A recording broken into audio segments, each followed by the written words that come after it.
spring, Mississippi River, Minnesota.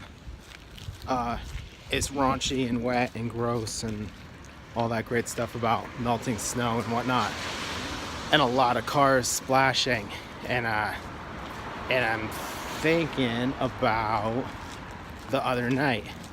So I stayed up kind of late because I got caught up in making a song. So I'm working on this song, and I was working on a couple parts to it. And before I went to bed, I had kind of 4 loops / parts written. And within that, at some point I was like, oh, the drums should change when the loop changes a little bit. So I did that. I went to bed.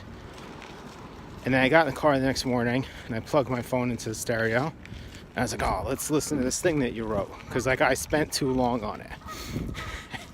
I put it on and I burst out laughing because it was absolutely terrible. Like, it was weird and hollow sounding, and not weird in a good way. Like, I'm a big fan of weird in a good way. It was weird like, yo, this sucks.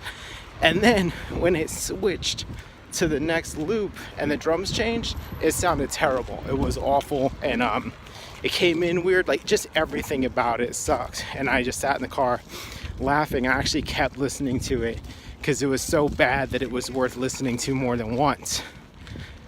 So why am I bringing this up?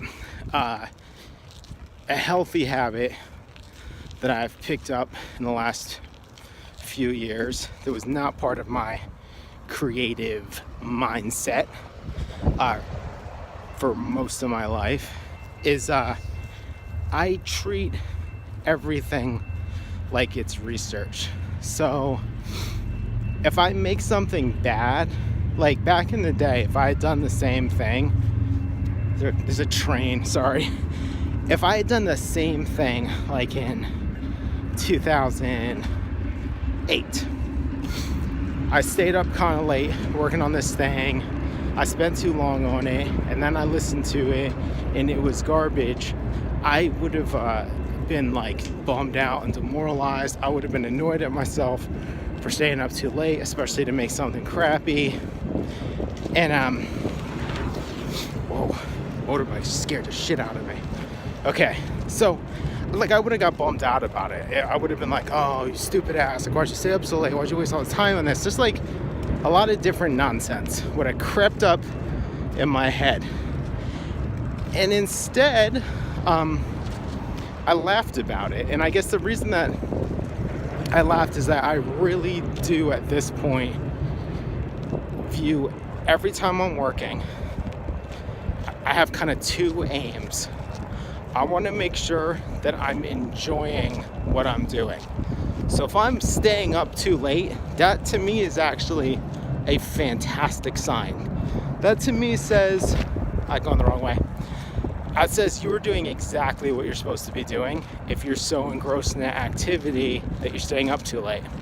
Now, if I'm doing it because I'm insecure, because I think, oh, this isn't good enough, or oh, people won't like this, or blah, blah, blah. Any reason outside of, God damn, I am enjoying myself, that to me actually is a failure. But if I'm in the mode of, this is fun and I can't stop doing it, that kind of meets condition 1. And condition 2 is to not be attached to anything. So I worked on that thing. I worked on it until I thought, dude, you really need to go to bed. And I listened to it and it was terrible. And I noticed that in general, I laugh at terrible stuff that I make all the time now. And you wouldn't believe how down I used to get when I made bad stuff. It explains why I spent like years literally actually depressed because I just, everything I made sucked. And I wasn't able to look at it and be like, oh, well, this is going to get better over time. I would just make a thing and be like, this sucks, I suck, I need to learn how to do it, blah, blah, blah, blah, blah. And now it's more like, this sucks. Is there anything about it that's good? And even if there's not, well, like, what lesson can I get out of it? Even if it's simply like, don't make that kind of sound again, because that sound sucks. Or you did things out of order. You should have worked on the drums more and the synths less. Or maybe like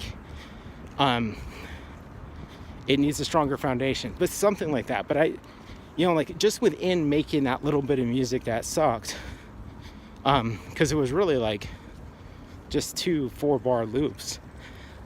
There were so many things I tried during that time, and I think that's why it makes it really easy for me not to care when I make bad stuff anymore, because I know that I tried, and I know that I tried a shitload of stuff. Like I tried out so many ideas, and I probably tweaked the drum sounds out so many different times that to wake up the next morning and the thing isn't good, that's fine, because the quality of working on it was good. The effort and attention I put into it while making the thing, that part was good. That part taught me a lot. That part let me I look at it like a million little tiny gesture drawings. Each time you tweak out the drums is a little gesture drawing. Each time you mess with the high pass filter, it's a little gesture drawing. And I, in general, just try to operate from the notion of be committed in the moment, and be open to the idea that this may not be good later. What sounds good at 12:30 in the morning while you're brushing your teeth, well, I was done brushing my teeth, but I was sitting there in like the interzone between brushing my teeth and going to bed, might not sound so hot in the car at 7:30 a.m. the next day. But I think these ramifications just carry through for most creative work. It's so much easier to be fearless and excited about what you're doing if you actually think that what you're doing might just be a sketch for later, it might just be research for later, and that it's not the end of the world if it sucks. All right, thanks a lot for watching.